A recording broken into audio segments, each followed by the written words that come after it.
And very important, a broken thing on Season 10 is the Protector. So the Protector actually doesn't work properly. So I'll show you what it does, and then I'll explain it. So this has gotten a lot of different buffs, and it's supposed to be crazy good with Thorns, right? But what happens is if I use the Protector, these enemies become really tanky. And I was trying to do the pit with this, and I was like, man, how come sometimes I can't kill anything?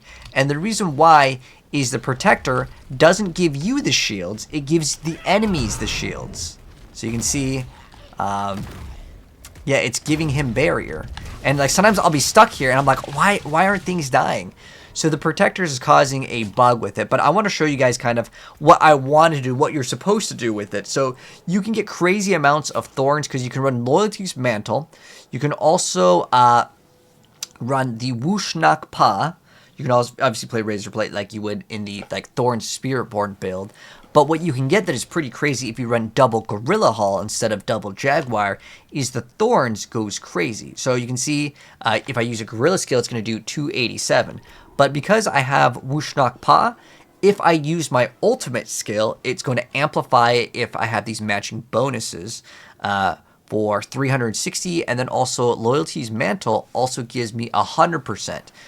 So if I activate my ultimate, it lasts for 15 seconds on Wushnak Pa. You can see if I activate my ultimate and I go check this, I can get 600% of my Thorns to the enemies. And then also the Gorilla, it got a lot of different buffs, but one of them that is another source of damage, it deals 300x of our Thorns damage every 1 second, and its cooldown is, right now it's set for 8 seconds, but pretty much you can keep it up the whole time. It's just that like if you run Behemoths, you can get extra 2 ranks, so you can also play Vex to give it extra ranks, but basically it's going to be able to pretty much keep up itself throughout most of it. So you can have extra 300x amount of our Thorns damage. And remember, the Thorns damage, I'm not sure how it registers because it's broken right now because it gives the enemies the barrier, so it might be kind of hard to test the damage.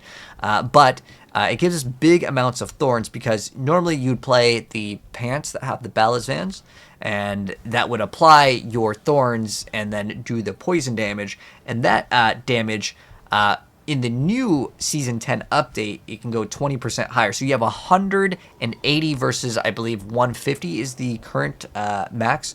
So you get 180 of your Thorns damage, but then again, another, well, you have to open this again, 600 every single time you use a Gorilla skill, and everything gets converted into Gorilla skill. Oh, also, one thing to mention, if you want to test it out, I also was trying out using this skill to see if it would like work better, which is the Rock Splitter, and then I also was running an item called Sepazontak. So I tried to use Sepazontak to always use the third attack to apply on like the bonus.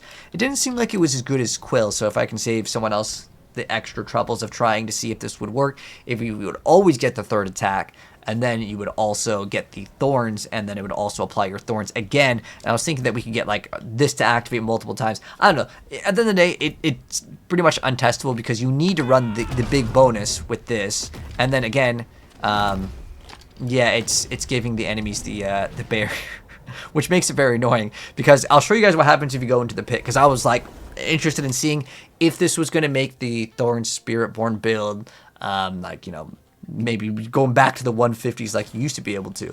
But what happens is you get to the point where the monster looks like it's invincible because you would have to cast the Gorilla skill outside and then drag the enemies. It basically is really not realistic. Okay, so if we go to like let's go to pit 100. But yeah, I mean, pit 100 is more realistic for Spiritborn to already do, but it's mostly just to show you guys that the build is not necessarily bad if you were trying it, because I wanted to try it and I was like, dude, what's going on with this build? Because I was thinking that like somehow the pants got nerfed, but really what it is again the barrier that it's applying. So you'd have to activate the skill and then like run away. I was trying it, but like, yeah, you can see it looks like it's like ZDPS, but it just grants them like so much barrier that like it feels like you're doing no damage. So I'm not sure if it scales based on like the monster level or whatever, but basically it's bugged and it's broken in a bad way. Now, will this be good when it comes out? I have no idea, but it's something that you'll definitely have to consider if you wanted to play it. But yeah, I'm just gonna save someone time. Do not play this build. It's broken like in a bad way. Sometimes things are broken at OP, sometimes they're broken, they don't work. But yeah, it gives the enemies the shield, so no good.